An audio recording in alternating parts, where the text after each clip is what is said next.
How you doing? Good, okay. What energy that we have. Well, it's a thrill to have a chance to entertain people and become a big star in England. Just what my career has needed, by the way. As comedians, we don't always have TV cameras or glamour. I just came back from Columbia, South Carolina. I'm not making that up, where they booked me to play an old age home. Can you imagine this? I am not making this up. There was a woman in my audience celebrating her 102nd birthday. And in fact, at the end of the show, they brought in a cake to celebrate this event, and in a stroke of incredible misjudgment, they gave her these candles that you cannot blow out. A brilliant gag for a woman who had no concept of reality anymore. Blowing her brains out. And spitting all over the cake. It was disgusting. And then she cut a slice and asked if I would like some. And I said, I'm trying to cut down on saliva in my diet, but thank you very much. In fact, it's not cake now, it's pudding, thanks to you and your way with candles. 102, what would you buy a woman 102? 50 is gold, 75 is diamond, 102 is oxygen, something that'll help her breathe. And this was a comedy show.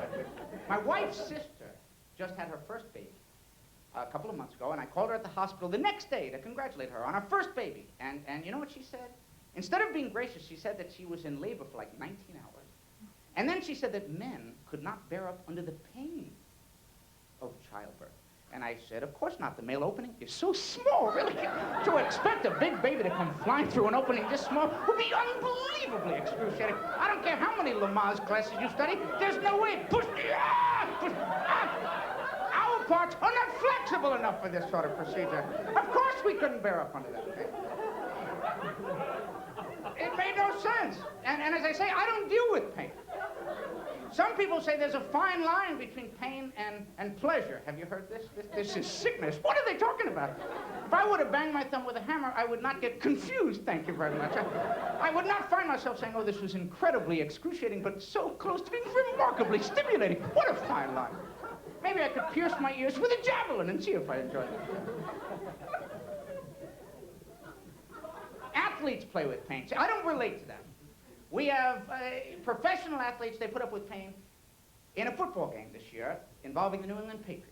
We had one of their linemen broke a bone in his arm during the first half. During halftime, the announcer said that he's expected to play during the second half, and the other announcer said, well, fear is not in his vocabulary. And I'm thinking he's not only injured, but he's got a remarkably limited vocabulary. To not know the word fear by the time he's an adult is unbelievably stupid. I don't care how many people he can tackle. Perhaps if he had a more extensive vocabulary, he could say to the coach, I don't want to play. He could learn the word ouch. I don't relate to that. Running to me is painful. People who run fast, to me this is painful. And they claim they get high from running. Have you ever heard that? They get high from running. And I can see getting high before running so as to make running palatable, but I don't get high from running. And runners, they speak poetically about how wonderful running is. Evelyn Ashford, the fastest woman in the world, recently in an interview stated that running is better than sex. She said that running is better than sex. She said that, I'm thinking maybe I don't know how to run right. I don't get the same glow following a race. I don't see a connection. I can go months and months without a good sprint. And at the end of an evening of whining, dining, and romance, I don't try to weasel my way into a 100-yard dash. She's up for that. But running is better than sex. I was in 7th grade. I worried about going blind. I don't know if you know what I'm talking about, dribbling in your drink. You probably had no time for it. I did not get birth control counseling.